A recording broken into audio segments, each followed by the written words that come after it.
Hi, a wonderful start to a new reading vlog. Let's get into this mess.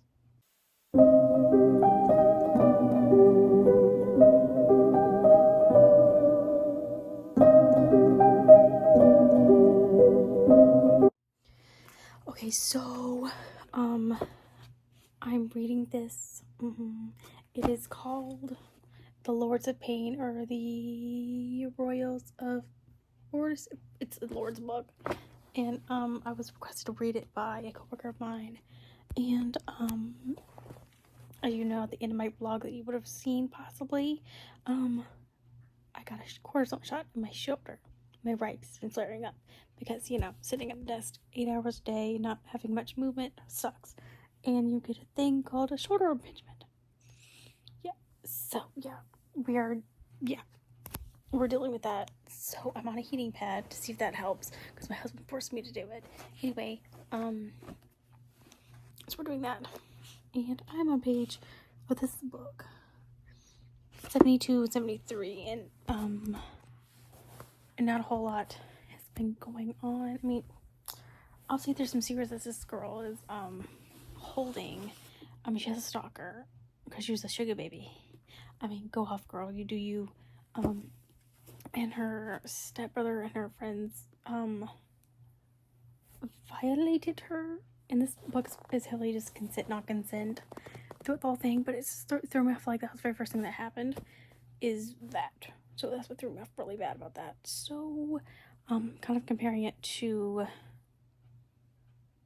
Chantel's books, that's very much the vibe it's trying to give, but I'm just thrown off by, like, they violated this girl right off the bat. Like, they started off with that. Like, it wasn't even like, it's like she was forced to do it very much, but it wasn't like the inner dialogue felt like, to me, like she was scared of these people and she didn't like it. So I would like if the inner dialogue was like, they're intimidating, but I like them, and they got treated like trash a little bit, and then her knowing this is wrong. This is not, I'm not consenting to this, but I like it. That would have been better. But yeah, so she is now one of their ladies. So yeah, right now, because she's obviously running away from something. She needs her help of some sort. So that's where we're at right now. My vlog for March is uploading right now. So that's what we're doing. That's uploading. Worked on that because I was like, I need to get this out. We're committing. And yeah, and then tomorrow I gotta get my blood taken. It's my yearly physical that's coming up. So that's happening. So we'll do that. And then work. And then, yeah, I'm gonna get groceries Saturday. And then do more work. Relax and read. And I'll take it along with me, hopefully. So, if I get another update, I will let you guys know. So, we're gonna have fun with this vlog, okay? We're having fun.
trying to get this shoulder okay to be okay. I mean, it's fine. It's doing all right. It's just these whatever. It's doing okay. I think where they shot it was kind of, I don't know, it might be just normal. I don't know, because I did get shot. But anyway, it's doing a lot better. Been doing that, getting in the baths. Well, that's good for you to take baths every day. So, and try to feel better. So I've been feeling okay with that. And walked to Deli yesterday, as you guys would have seen. Did that, and then just I was also at home for some reason. Okay, I don't know if you guys know who this is, but there's this TikToker, London James. I forget his London something, but he has this series on TikTok and on his YouTube channel. It's called The Jacksons, and the character, he plays all the characters, and there's Mama, Kyrie, I can't remember the other names right now, Brian and Savon. And of course there's the dad, and there's Karen, there's Grandma Pam and Grandmama Tammy, so anyway, it's almost like a Tyler Perry kind of series, but on TikTok, and it's all kinds of drama. There's baby mamas, there's hoes, people's getting shot at, and it's really funny. So I kind of has always seen him on my TikTok page popping up, but it was almost like the pages that steal other people's content, like it's a split screen. The screen is the TikToker's skit, and the other screen is like them shaving off soap, or cooking food, or something stupid like that. So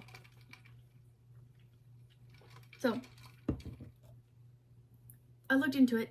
I do follow him, but he's never popped up on my page. I don't know why. Don't ask. I don't know why. So I found him on YouTube. I think yesterday, since it's really slow at work, and we're having IT issues. Reminder, your Walmart. Please let us know if you are on the way. Okay, he should be on the way. Okay, my Walmart thing just texted me. But anyway, hi Dana. Wanna get my lap? Come on. If you want to, you can. I'm not gonna try and force you up here. Come here. Come here. Come here. Come here. Come here. Come here. Don't be playing with me. Okay, fine then. Fine then. You won't get up here then. No, you want to back up. I'm not gonna try and do that. If you want to up, you want up. Let me pick you up. Come here. Don't you want it to be fine then? Fine then. Bye. Anyway, I'm not picking her up. I'm not working at that. She wants up. She wants up. Anyway, so I watched all their videos, and it was funny because it was just so hilarious. I thought I'd bring that to attention, because go follow him. He's hilarious. I'll try and link that if I remember that down below. So I did that yesterday. We went for a walk yesterday, as you guys saw. She's so adorable. She's walking, and I read a little bit of this book, like I'm reading now. On chapter 12, 136, 137. We have discovered the underlying reasons why Killian, I think it's Killian that is pissed off at her, is because he ended up his dad was kind of setting him up, set her up to be his little plaything, whatever, whatever, when he married the girl's mom. And the dad, when he was drunk or whatever, Killian saw his dad play with her tatas and was whispering something, or kind of looking at like this doe-eyed look on her face. So he thinks that she allowed this to happen, or I don't know, but he saw something different. Of course, from her perspective, it's probably something different. And she does not like kissing because it's like something too personal, and she kind of faked it. She didn't really reveal her real true feelings so that it gets up to the guys. She basically was like, I never done it before. And he's like, there's no way that you have not kissed, but you've sucked a dick before. It's like, no. So yeah,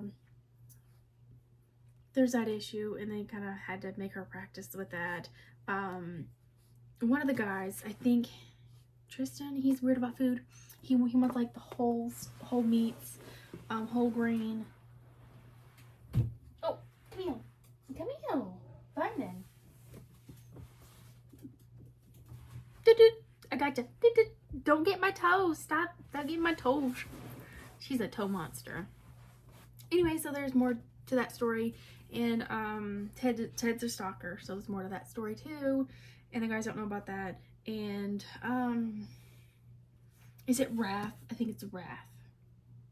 Wrath is illiterate, like meaning he like can't read or anything like that. That's his terrible secret. So he's a little touchy on that subject, and he kind of made her feel like shit. And she's like, I can't ever let my guard down around these people. So I think that's what's throwing me off, was like the severe mind games. This is just throwing me off. Like this is called Lords of Pain, so like it's similar to Chantel's book, so I'm comparing it to that, because at least with her books, at least there's some love and care for it, where they are say, oh my gosh, I love you, or whatever, but there's like punishment with it. Like there's some sort of affection along with the punishments and acts that is happening between the two. But like this one, there's no affection at all. There's like just completely devoid of any emotional connection. Maybe just this book, that's how it's gonna play out, this book, and then maybe like in the second book, that's where they're gonna start having barriers, where that barrier is gonna be broken down, and where that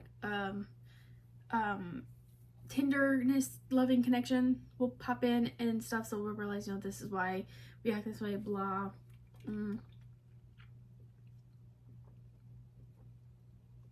And then they'll realize, oh shit. I mean, I like doing all this mess. I like all the underlying sexual stuff, but like I've been used so many times by other people and have a stalker. Maybe they'll get to know her emotionally and care for her emotionally as well. That's it. That is it. That's what it is. They're not caring for her emotionally as well. Like they're in Chantel's books, the girl who is in the books, like her emotional, she's broken down emotionally, but then afterward they build back up. They build her back up, right? So we're like this. I feel like they're constantly tearing her down, not building her back up emotionally. So she's just left there. So I think that's what it is. Now, since I've talked it out with you guys, I think that's what it is. But I'm going to continue with it and see where it goes. Groceries should be here soon, so I can put those away and everything like that. And then I'm doing laundry, so I'll be doing a little bit of this, a little bit of that in between there. So I'll probably go outside since it's really nice here soon. So that's it. That's all the updates I have. If anything arises or anything like that, you'll be notified. So I will see y'all in the next update. So we do Walmart pickup, right? Going through Walmart, and I'm just looking through the wine stuff because I know I like Stella Rosa. And then I'm looking, and I stumble upon a 4-liter sangria. I'm like, that's a gallon. There's no way they got it. There's no way. So I was like, let's experiment. Let's order it and see if they actually have it. So some things they have online, but they really don't have it. Well, they got it. This thing's a gallon. A gallon. My husband says it's gonna taste like shit, but he hasn't tasted it yet, so we're not for sure if it's gonna taste like shit. It was $16. So I don't know if that's the indicator, but I don't know. It's 10% worth of. It's 10%, so I don't know. I mean, it's a gallon. Learned something new today.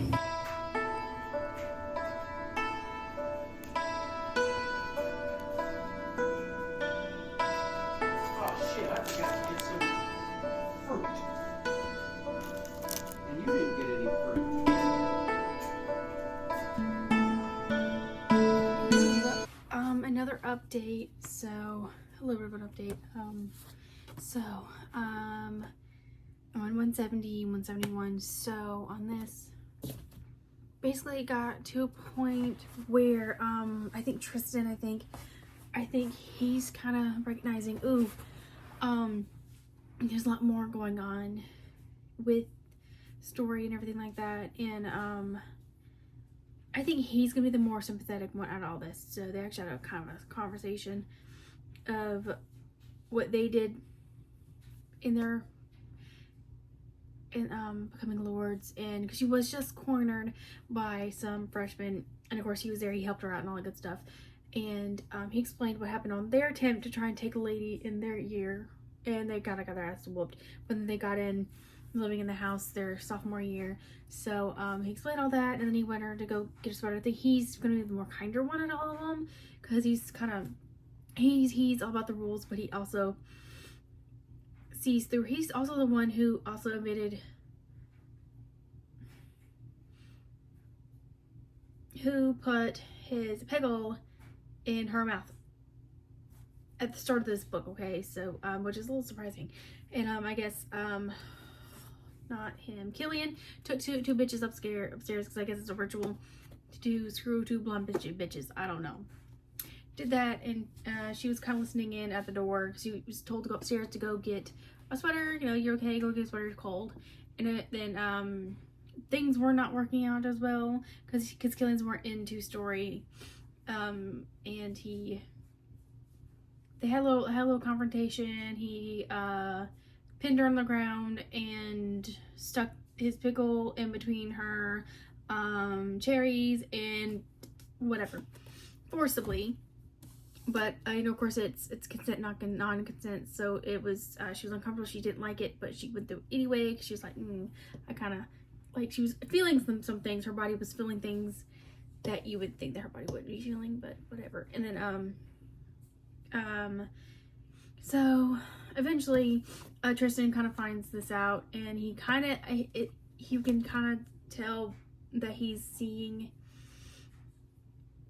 that he knows that there's something more to her, like there's something up. And basically these judgments, several people say, hey, you can fight back, you gotta play the game, you know, figure this out, you know, that kind of thing. And he's kind of putting two and two together of like, ooh, so there's something more to this than what it seems. So I think he's probably going to be the one to figure out the secret of what truly happened between Story and Killian's dad and the stalker and everything like that. So I think he'll be the one. He'll be the more emotional one to heal that when she's broken down emotionally. He'll kind of build her back up, you know. So I think that's what's going to happen. So I think. But that's that, you know what I mean? So that's as far as I've gotten right now. So I've kind of noticed that there's a little bit of a breakthrough with him, and she basically was like, she basically, you know, calls him out, hey, yo, you forced me in the laundry room. He's like, come on, I know you liked it and all that stuff. But I think he'll probably realize, there'll be a realization, I don't know in this book or not, but I think that's what we're at right now. And yeah. Sorry. And of course, yes, I did give me Easter basket. You were never told to give me Easter basket. Someone says that, give them this, okay? So that's my update. If I have any more, I'll let you know. Hello. So I have no actual book updates. Maybe I do. I don't know if I talked about this. I can't remember. But anyway, we're out here walking Stella, so she's pulling because she's crazy. She's muffin from Bluey, I swear to God. Anyway, Wrath? I forget his name.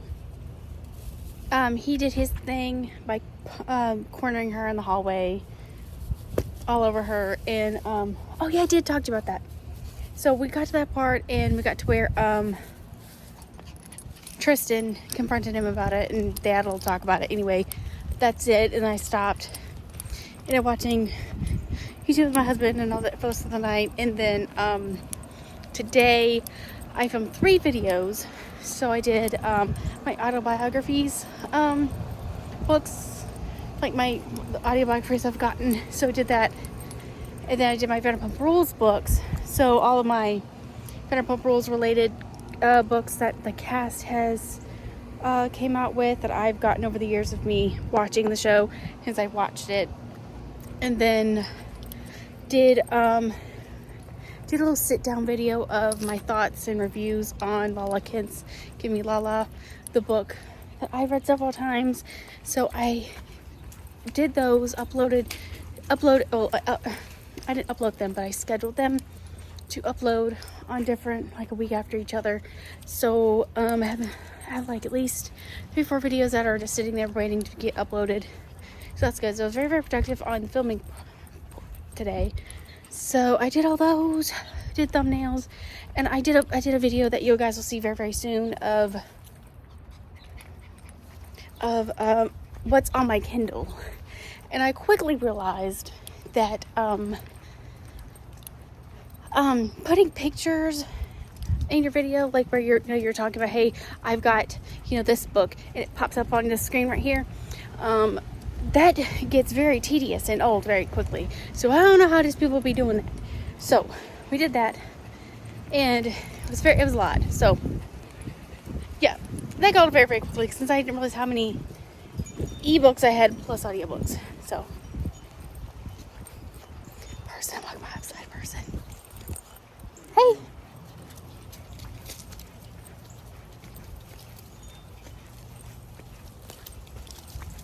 Okay, person went back in their house. Anyway, that got very, very quickly. So I don't know how, because I know Mike for Mike's book reviews, who I watch, he does a lot of that where in his book hauls he has ebooks. I don't know how they do it. I don't know. That took my eyes went cross-eyed at the end of it. So yeah. So after this will cut to a very, very cute video of Stella walking. So if I have any actual book updates or thoughts, we'll let you know. Who knows? I might be on to the next book. So cut to cute Stella walk around video.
Go to your favorite spot, Stella. Your favorite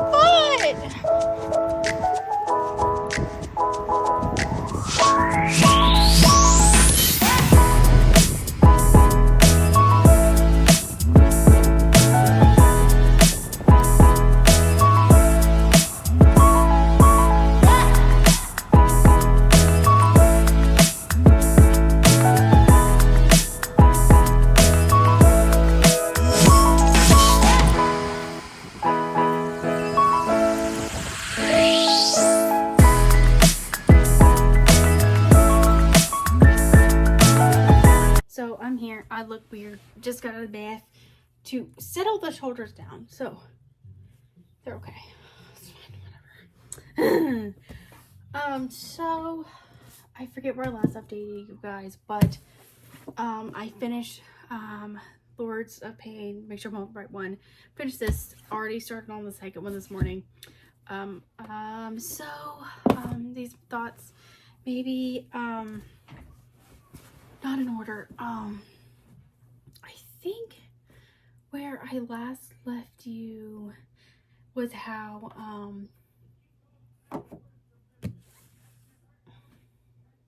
I don't remember, I really don't. I should have looked back at that clip, honestly. I think I was walking still. Hang on, I'll be back. I look at that. So I looked back at that clip. I basically just, I think it was right back at the middle of the book where Tristan did hit a Wrath. No, not Wrath. Damn it. Killer did his thing in the hallway, and it basically, I stopped right there, and then I just basically was like, I'm gonna read the rest of this book for get major updates. Just so this book is not insanely long, or this reading vlog's not insanely long, but ended up doing that, and then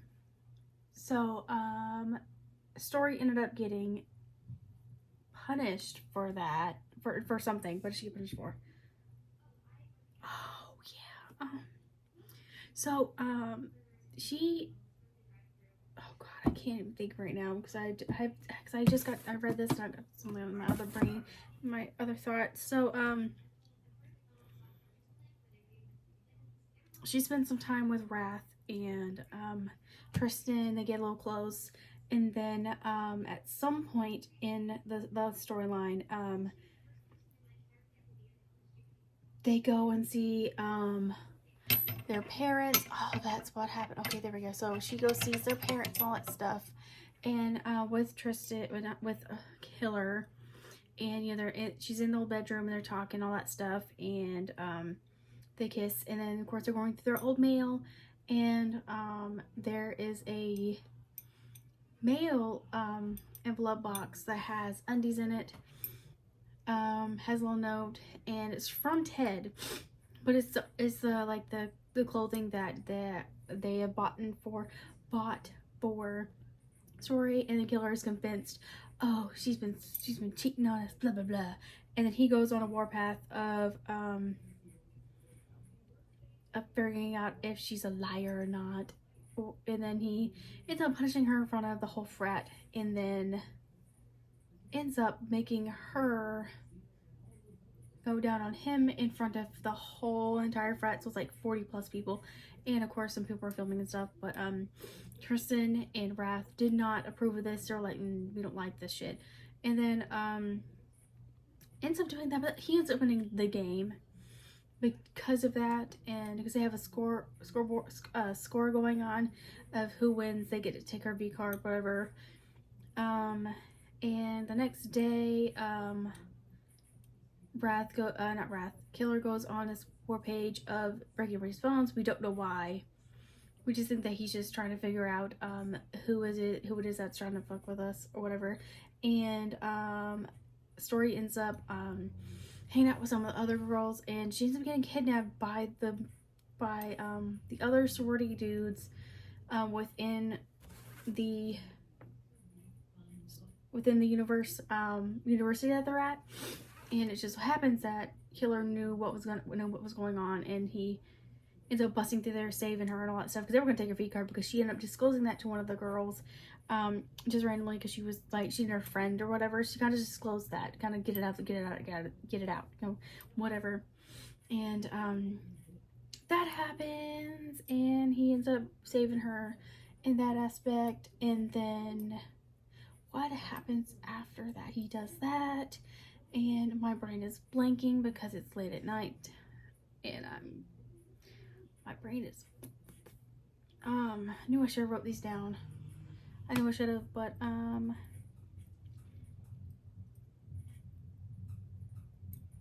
I think right after that, that's when she finally makes a decision who's gonna take a V card, and she chooses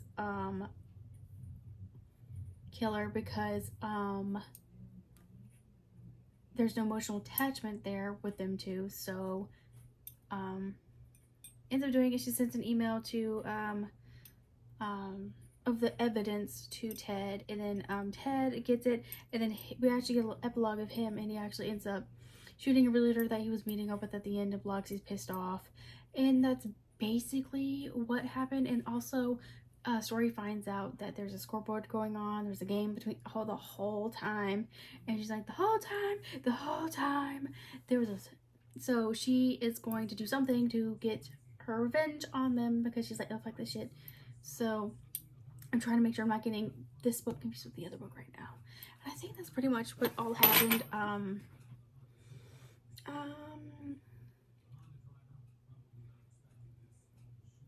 think that's all that happens pretty much. I think at this book, towards the end, Wrath and Tristan, they are having feelings that are coming up that's never happened before. So, or at least they've never processed these feelings before that they've ever had for anybody, because they never had someone that has made them feel like this before, I think, and they're recognizing, oh shit, Tristan did apologize for what he did in the beginning of the book of forcing her to him, you know what I mean? So he did apologize for that, even though it's something hard to come back from and forgive. Wrath, I think Wrath is going to be a good happy median between Killer and Tristan, where like Wrath can have the sweetness of Tristan but the rough hardness of Killer. But like Killer, he's way too far left of like hardness, and like his hate comes from like what my coworker says. She says that the hatred that he has comes from such an ugly place that it's hard for him to come back from that. So I'm definitely 100% seeing her point on that, even early on in this book. So, and she teased something like she's gonna do something that's gonna, hard for her to come back from, I guess. So it's like, ooh, what's this gonna be about? So we'll see, I guess.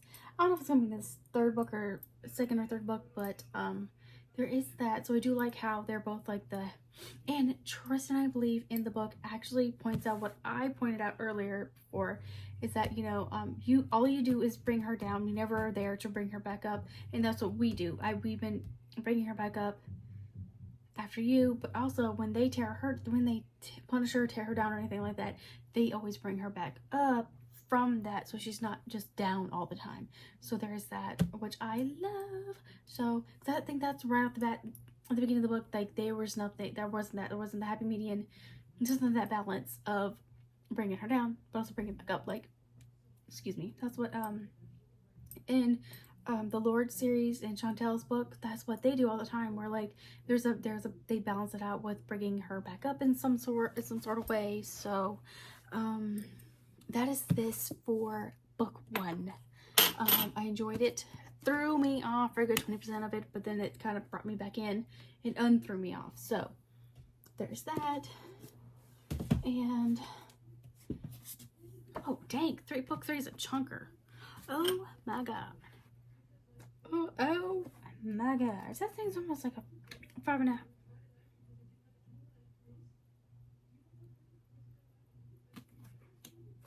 Well, that's damn boy, she thick. She's thick, boy, she thick. Anyway, started the second one. I did not mean to do that. Go under there, dude. There. So I did start the second one this morning immediately. I'm at 20 pages in, so it's not much that happened. It picked right up what happened.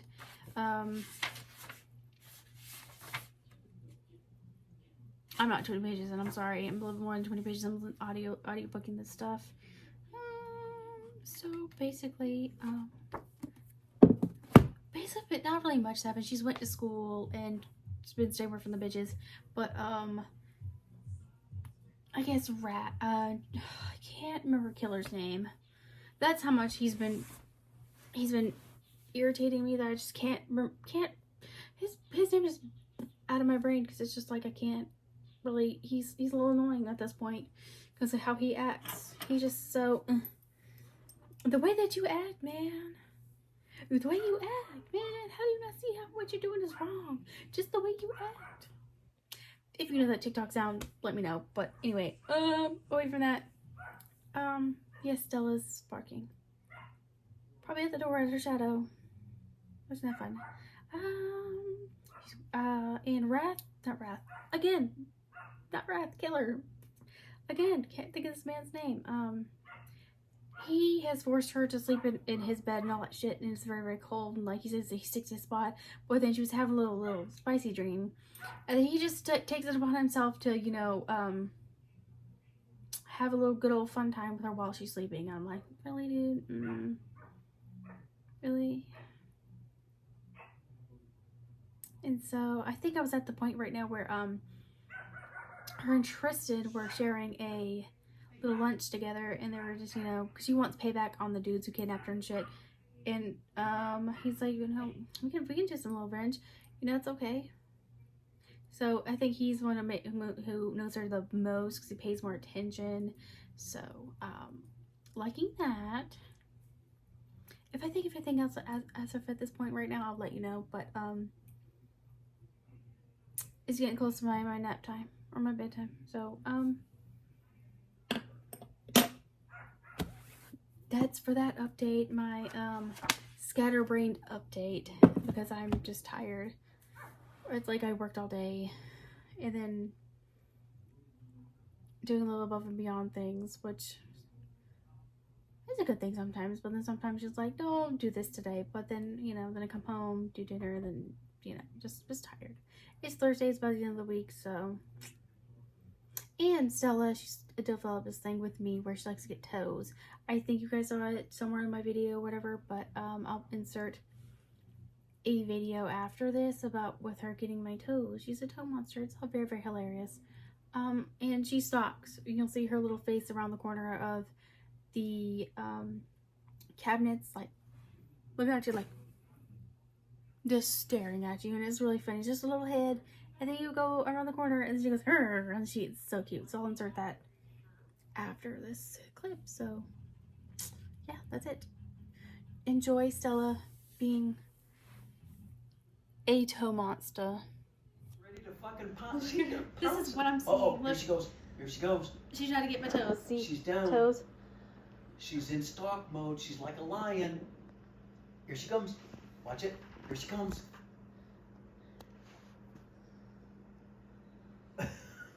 This is what we're seeing. This is so freaking funny. No! Not my toes! Not my toes! Toe ninja! Toe ninja! Oh, that's so funny. Can't even like find her. I see it. Trying to get my toes. Trying to get my toes. You're a toe ninja, short and stout. Here you will stand in the corner. Then you will pounce. Then you pounce, pounce, pounce, pounce, pounce. Girl, I can't even get my socks on. So you're disposing my toes on the internet. For free.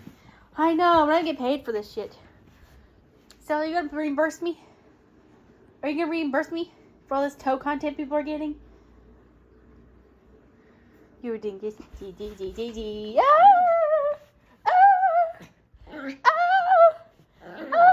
Here again. So, we're way through this, the second book, and I've made talking points on here because I realized last time I was very, very bumbly as to what I was going over, so I don't want to do that again. So, so I am,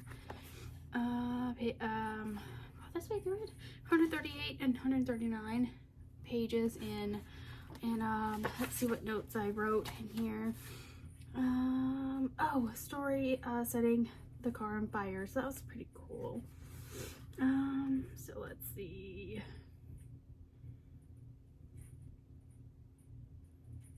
Oh yeah, they're setting, so they, so what Story and Tristan did, they set the people's, the guy's kidnapped Story, in book 1. They set the car on fire, and that was pretty cool. She left a skull, imprint on it, so that's pretty cool. And then, you know, they have a little, and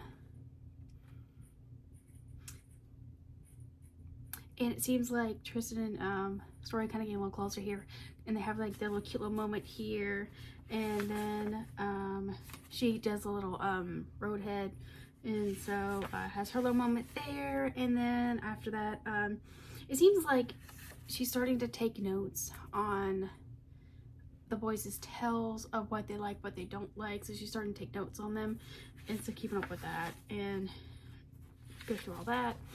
And then, of course, I'm going here, and I said I can't stand Killer. Is he just being a big old dickhead? What was he doing in this area? So he was...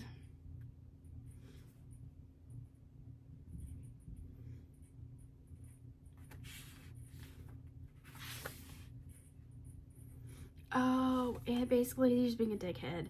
And then the other two are starting to call him out on his BS, but like, yo, like, you're way too rough on her. Like, dude, you don't let up on her. You're just being a big old dickhead. So they're calling him out on that. And then slowly in here on page 58, story is starting to play the game. Like when Killian's doing his thing at night or whatever, which is totally... The guys don't like that, because they're like, dude, they're not even letting her heal enough in time for her to enjoy the things that is happening. Who is texting me? Oh, it's Walmart Pharmacy. Great. She is playing her own little mind games with him just to get under his skin, so that's interesting. And finally, they actually forced her to get like a little tracker behind her ear, because she ran into one of the sugar daddies that she had back in high school, and she like ran into him. First off, she's gonna get candy. She's not really supposed to eat candy on per, I think, Wrath's request or whatever, but she ran into him. Didn't really say anything, because she's like, no, I don't want to say anything, just because, you know, she didn't think that they knew. Full surprise, they knew. And they got a tracker put in her because of that, or Killer did, and he was... But like, it seems like the other two are always trying to fend off Killer because he can't control himself, which is irritating. It's like, we really don't like him. He's like a bull in a china shop 24/7, you know. And she ended up sleeping with Wrath, like not like sleeping together, like not bumping peepees or nothing. But she's trying to push him away because she doesn't want to have the feelings attached or anything like that. And he's like, oh, she's pulling away from me. And he's so irritated, but he doesn't want to let her know that he's irritated at her or whatever.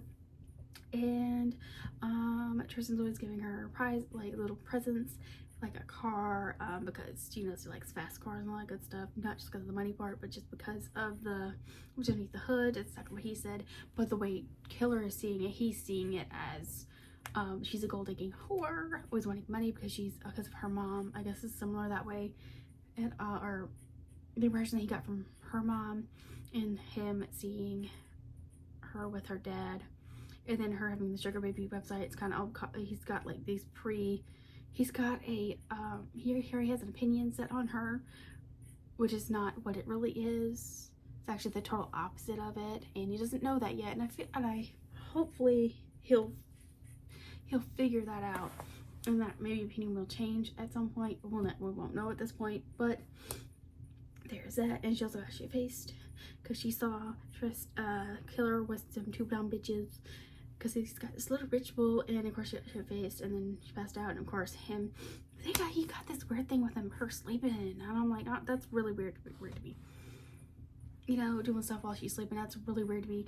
And then Tristan kind of got in on it, but I got the feeling that he was there was to make sure that he didn't hurt her too much, even though he still bruised the tatas. But I mean, I feel like he was there just to kind of look more after her, in a sense of like, he doesn't want what happened last time happen again. So basically that's where we're at right now. She's having a dream about the basement and everything like that, because she actually panicked at first, because what happened in the basement the first time was not a good thing. She hated it. She did things in front of everybody, and you know, she's got a little PTSD from that, which, I mean, true. So other than that, that's what's happened. Yeah, I got stew on in the kitchen, stewing away, and laundry, dishes are all done, piggies are clean, so that's good. So I'm just gonna spend the rest of my evening reading, or it's actually not even evening, I don't even know what time it is. It's like 2 or 3, I don't know. Just spend the rest of the day reading this book, and that's it until I go to bed and then start the work day all over again. That's it. So yeah, missed it. So if anything major happens where it's like, oh my god, I will let you know. But it's it. Hello, I'm back. So I know there's not a poopy on the floor. Stella! Is that a poopy on the floor? You guys see her, what she's doing, right? Why is there a little nugget on the floor? There's a nugget on our floor. Yeah. You left a nugget on the floor. Yeah. Is that why you've been scratching your bum bum on the floor? Oh. Yeah. Stella. Stella. Yeah. Is that why there's a nugget on the floor? Let me go get a napkin real quick. There's not one on here, so yeah. Oh, she got a nugget on the floor, man. Stella, you got a nugget on the floor. That's a bad go.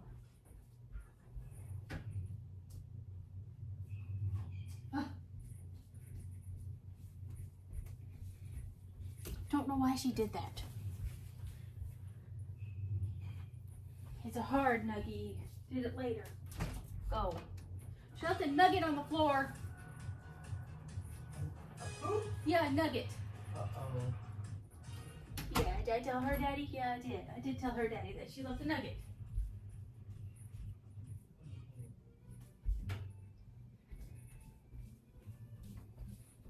So insanely rude. Anyway, I'm here to update you on this book right here. So I think I left one more note in here. So let's see what this says. Okay, so my prediction is that I think she is taking these notes, right? Trying to play the game. So she got in contact with Tristan's ex, whatever, from several years ago. Found out that she was fucking her professor all the time. I'm like, oh my god, yeah, having a great time. Tristan found out, was pissed off, terrible. That's why he set fire to the yacht. That's why the yacht that's on fire was brought up. Several chapters before that with Tristan, with Killer's dad. So I think that's why he's got a hold on him. I think that's what he's got holding on over his head or whatever. So there's that. So I think, because my coworker, her name is Kelly. I'll let you know. Her name is Kelly. I think I might have her make an appearance. I think so. I might. You may see her, you may not. But anyway, she told me that that she takes them all down at some point. And so so she started taking notes, playing the game, trying to play these men, and I think she's gonna, my prediction is that she's gonna use Tristan's ex against her. That's weakness, I think. She's very triggered by that. And what happened with Wrath, I already predicted saying, hey, I think she's going to use this as illiteracy against him, which she already did. She was in charge of his bio for his little performance at the theater and stuff, and she basically said he's an illiterate, blah blah blah, who threatens all the people to get him passes all his grades and stuff. And she acted like, oh my god, what happened? This was not the one that I sent out. This is not the one I sent out. Someone changed it. So, and we are learning that the not the dukes, but the princes, they because Kelly told me that they're into breeding. So we found out that, you know, the princess is trying to get pregnant. She hasn't got a ring or baby yet, and they have like 3 months to do so. So we found that out, and we also found out that Story's mom was a hooker. So that also, I don't know if I said this on here before, but I found that out like yesterday. So reading, found out Story's mom was a hooker. She was a hua. At some point to try to for the family. So she did what she had to do. Basically, was not a hua by choice. She did it to survive. So I don't ever blame a woman who has to do that line of work to survive, or who has a kid at home, and that's what they gotta do to survive. I don't blame a woman for that, not at all. I think we should blame any woman for doing that. But that also adds to the perception of killer's thoughts and what he perceives of Story's mom and her and all that stuff. So that is why we also found out that her Story's mom would take her to the places, and that seemed to kind of get him away. He was like, you know, she would take you to these places, but like what? And then because he visited their the place where they had to go for to do whatever that they were doing, you know, to drop off something for somebody. And yeah, so we found that out a little bit. So there's trauma there for her too. So yeah, that's basically the bigger parts that's happened. And I'm enjoying this a little more because I feel like the two other dudes have softened a little bit, and you know, more actions happening. Story is finally, you know, getting her lick back. You know, she's starting to get that, playing the game now. She's understanding of all the advice that these women were giving her. You know, what Wrath and Tristan are giving her. She's understanding it. She's putting in that in the bank, using it. So that's nice. And a non-book update. I learned how to braid my hair. I'm 24 and I have never braided my hair by myself. I've always had to have someone else do it.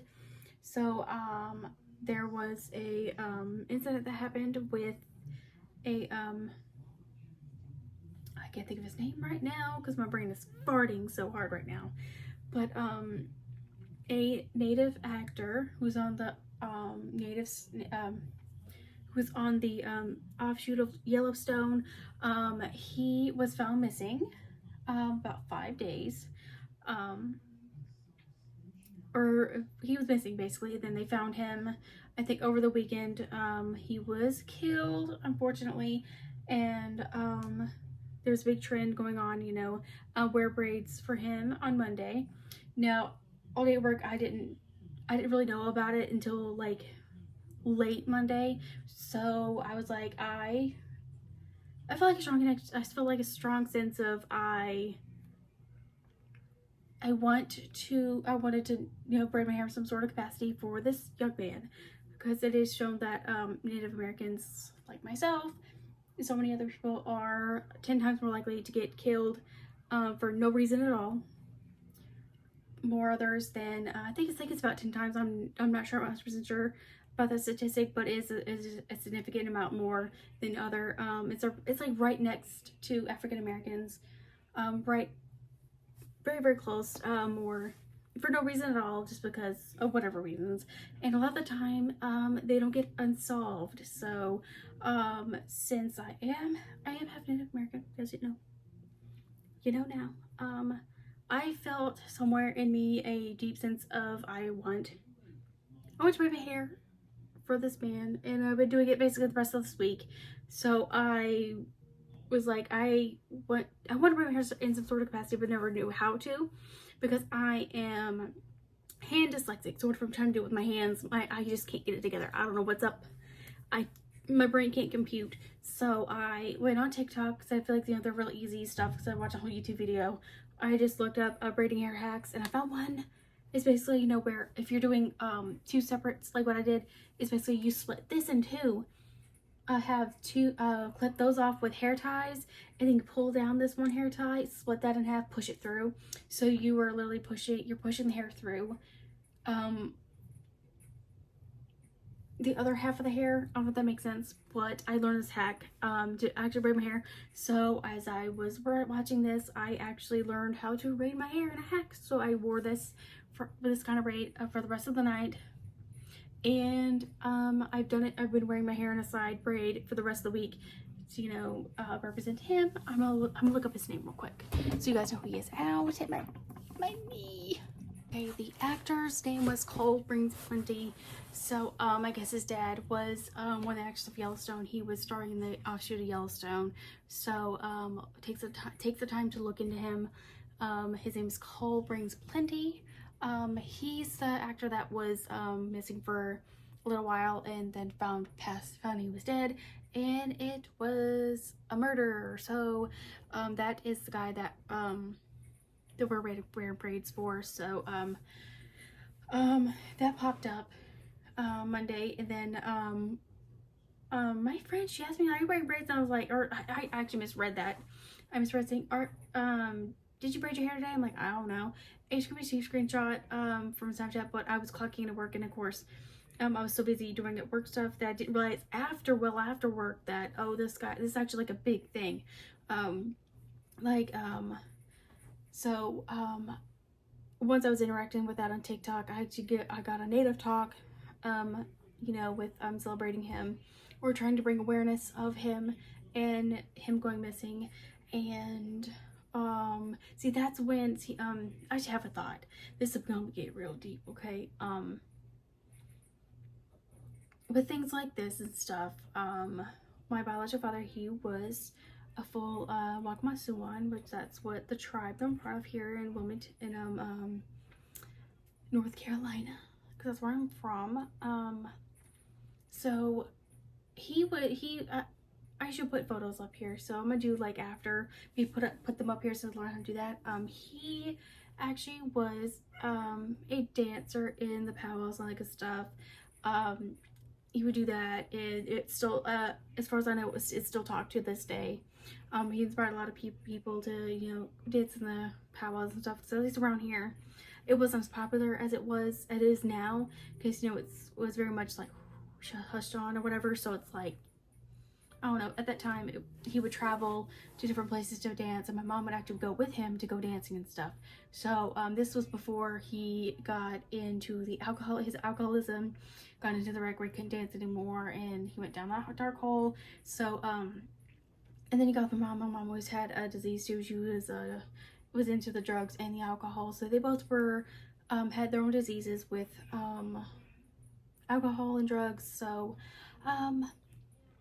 they had me and my sister, and everything was fine, and then they got back into it, and my dad always wanted us to be part of our tribe in a way, at least know our histories and stuff, but he never quite got there because our mom would kind of shun us away from the people, and I think the reason why she did it is because she wanted us not to know about what was going on in our house with the abuse, the drug use, the alcohol use, and stuff like that, which is understandable.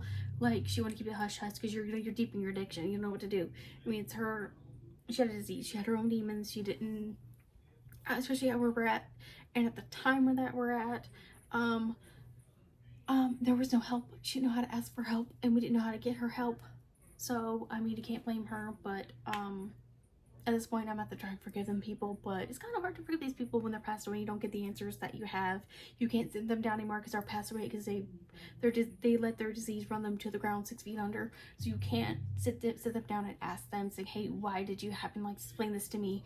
Why?" Have that, like, one-on-one to get that apology or whatever. But he never quite got there. So I would go to these powwows like maybe a couple times a year, and it was always so fascinating to me. Myself, I'm not sure about my sister, but I've always been curious about our culture, about our histories, and about the lifestyle and everything like that. And I've always felt drawn to it, especially when I see, like, other Native American dance and stuff. It's so fascinating, so beautiful to me, and deep within me, I feel this pull towards it, and I'm like, I want to be a part of this. I want it, you know what I mean?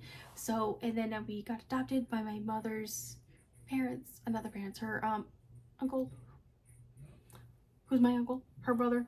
It's a little confusing, but which they're all the way in town where we're on the country area where wherever our tribe and all of our relatives are living at. They're out in the country area where we're in town, which is about 45 minutes, an hour away from them.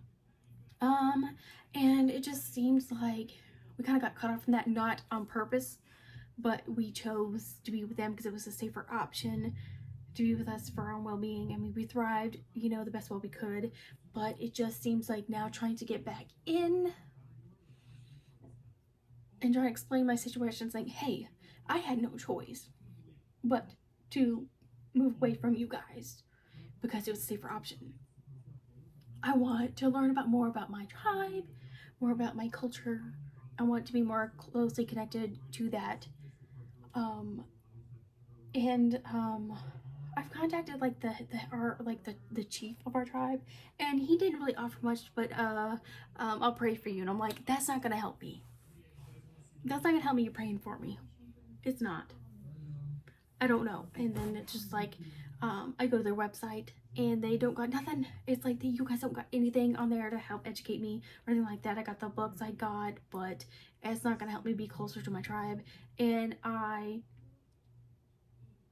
it almost okay. This I was wanting to talk about this last night, anyways. I'll see in my feels, but it almost feels like tribes should be more. It should be welcoming, more welcoming people, especially with their own with their own, you know what I mean? Like help them, guide them, teach them. And was somebody that was put on the outside because they had no choice, they whatever, because I was 12, bitch. My sister was 16 when that happened. Because our aunt and uncle and our nana and papa were the only ones actually actively in our lives. I don't know something about our biological mother did to help keep the my dad's relatives iced out. I don't know what that is, which I think that might be the case, but because she only trusted her family, I guess. I don't know, but like our aunt and uncle, who is now our adopted mom and dad, and our nana and papa were the only ones actively coming in there helping us. Like our nana and papa was always in there providing them with money, food, stocking us with meat and stuff, all that stuff. What are the kids maybe? So they were always taking care of us and everything. So in our eyes, at like 12 and 16, those are the people that we need to go to because those were the people that are actively in our lives, help us support us, all that stuff. So we need to go there. That's the safest place we need to be. That's more stable. So, and I feel like now with me being 24 years old, I don't know barely anything about my culture. I want to be more connected with them because I feel a strong pull to my people. Like I feel that pull. I want to be there. I want to be more connected with my people. Damn it. Like I want to know my culture, and right now it's like I'm struggling with that very, very much. I know it's a bit of a rant. No one might even see this. No one might see this, and that's okay. But I was feeling this yesterday, and I feel like I need to get this out and talk about it. So, especially with this cold brings plenty thing that's happened, and on Native Talk, and I'm just seeing all this stuff, and it's like I don't have any of that.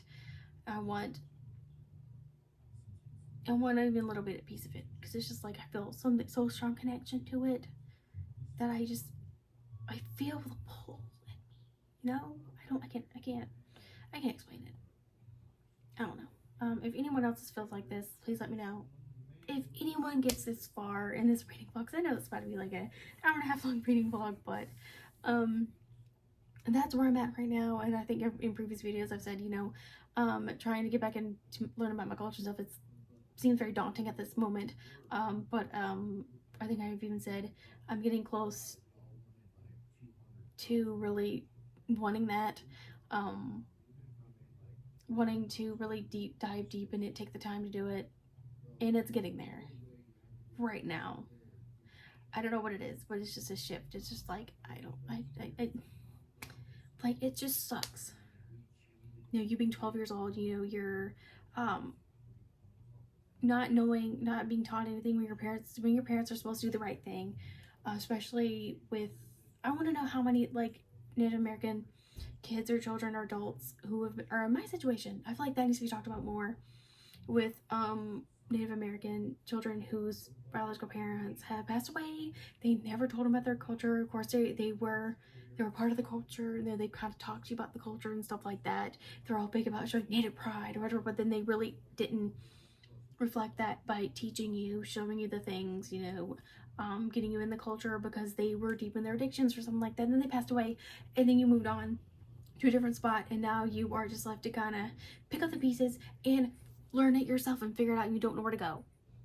Like I feel like I have some people that I know where to go, but it's just like they don't really direct me where I need to go. No, I don't know. I'm gonna stop this rant because I just feel like I need to get that out. Again, if you guys are feeling this or someone else out there that you know has felt this, let me know. You know, maybe this might reach some people if you guys see this into the reading vlog, but that's that. if I have another update that's not a rant or me feeling my feels, I'll let you know. So, I'll see you next update. Hello, me and Stella want our wraparounds. I finished Lords of Wrath yesterday, and basically all of what happened was Story was playing them all, basically, getting her little revenge or whatnot, getting her revenge on, and she humiliated Wrath, exposing him as an illiterate. I think I told you guys that before, but what happened with, she didn't really do anything with trusting something. She didn't have time to do anything with him yet, but she drugged Killer and took advantage of him and whatever's and made it look like it was the other people in the university. So that was the trend. And then she was doing the fundraiser. Hang on. There's my other dog. Hang on.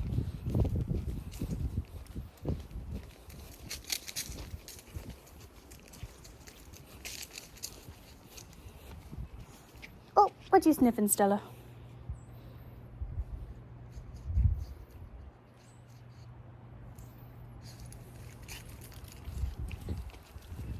Nope, stay over here, Stella. Stay over here.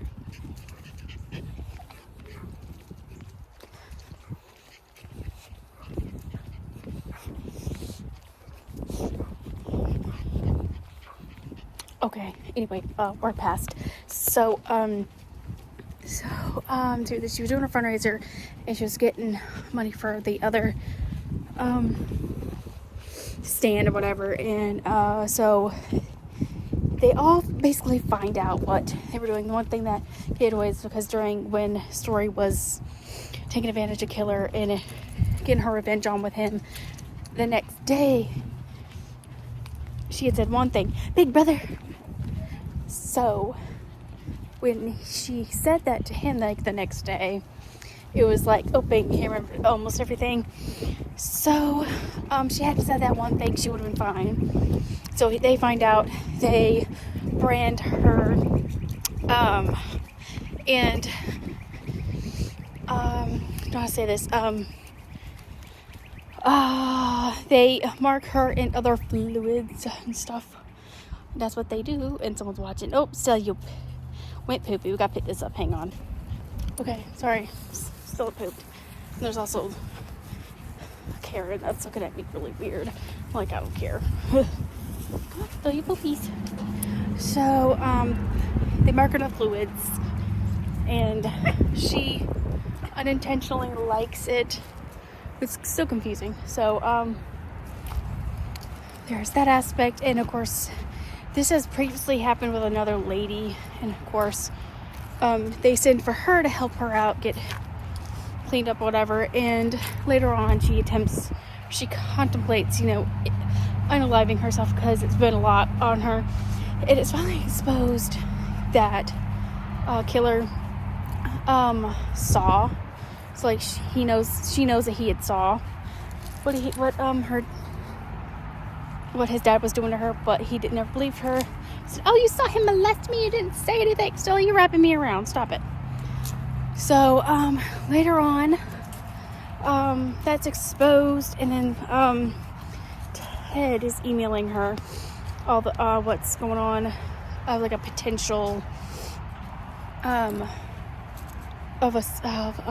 them getting killed, and she ends up saving them, which ends up being another guy.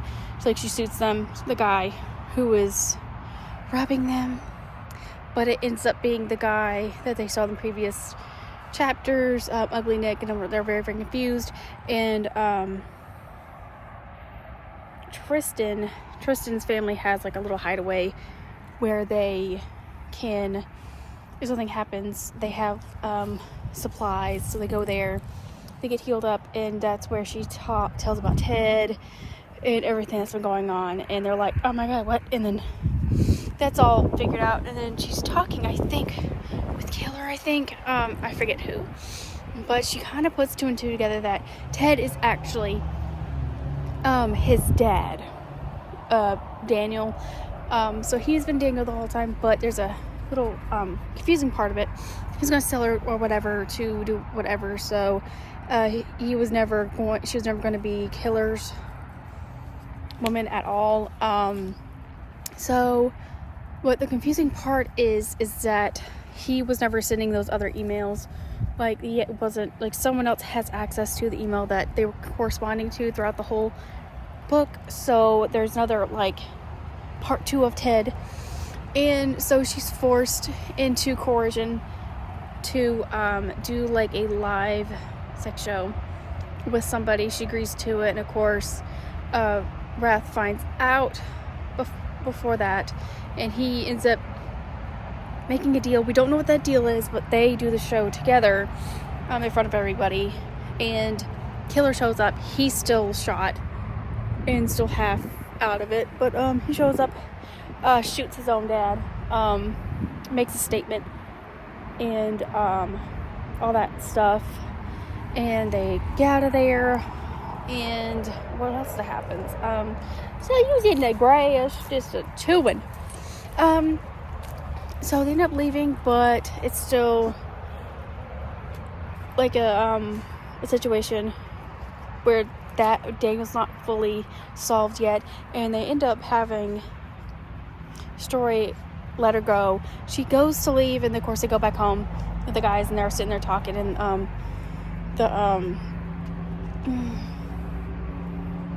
I forget her name, but the lady who cleans up after everybody, who has great comebacks, she ends up saying, "You let her go, what the?"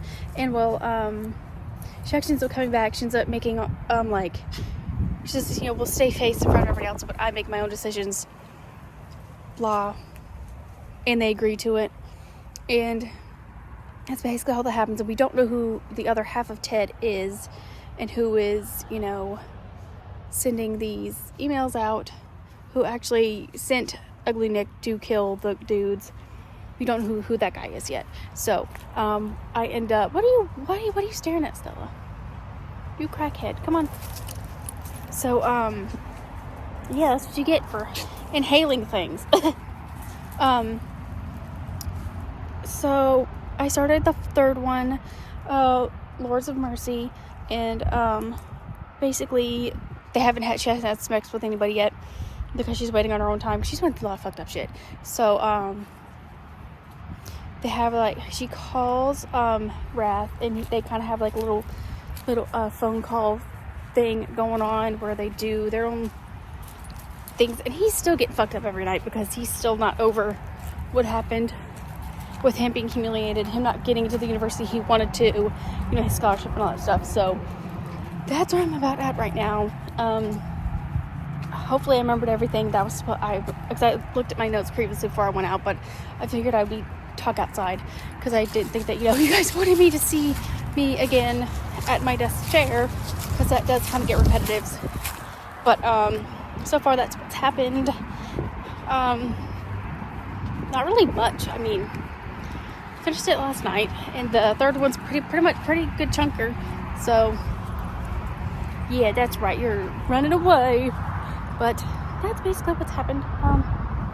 Made dinner, chicken salad, because we had whole chicken last night, so I made chicken salad out of that, leftovers. Gonna pre-make a meatloaf tomorrow so we can do it Tuesday. So I have that Tuesday, Wednesday, and the work week starts all over again. So that's basically it. So here's a little cute montage of Stella.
probably a lot of updates, but I think in this reading vlog for right now, because I think it's gonna be a couple parts.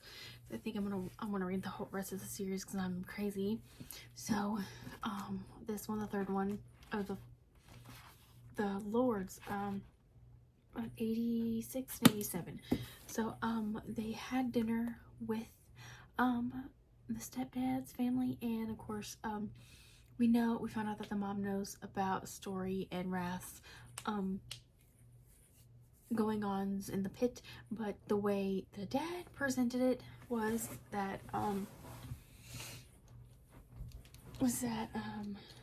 they were looking for money, they were desperate, whatever. So it turns out the mom is actually a co-owner of the Hua house. So I figured that out, which is strange. It makes me think, because maybe it's just because that's how these books kind of go, is that the mom has something to do with Story possibly getting sold. Maybe she's a big part of that, but maybe that could be just because that's how most of these books go. The moms can't be trusted, but she, she's just very second suspicious to me. I don't know, something's off.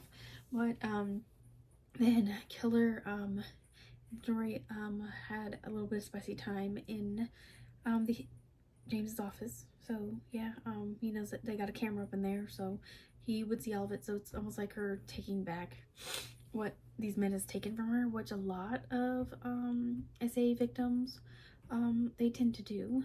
It's very, very, very well known. That's what they do. They tend to either hypersexualize themselves in order to take back what's been taken from them, which I figured that's how that was gonna go. And then later on, Wrath and Story ended up having a messy time where she actually scars him, puts her initials, and that's where I'm at right now. And then after that, and Killer finds he knows, and he basically just tells her that Wrath bought her, but in order to save her, so she wasn't going to be dealing with Daniel anymore. So sorry, that was like a weird cut off. My husband was walking into the door, didn't knock, and he doesn't want to be in the videos, so I had to edit him out. Anyway, that's where I'm at in this book, and we're in this vlog right now. This is The Lords of Forsyth, part 1. I hope you guys enjoyed this reading vlog of, hearing me out, watching Stella, having a good old time. That's it. I will hopefully see you soon on the next reading vlog of whatever I'm reading next, or continuing on with this. So again, like, comment, subscribe. Have a great night, day, evening, night, wherever you guys are at in the world, and we'll see you next time.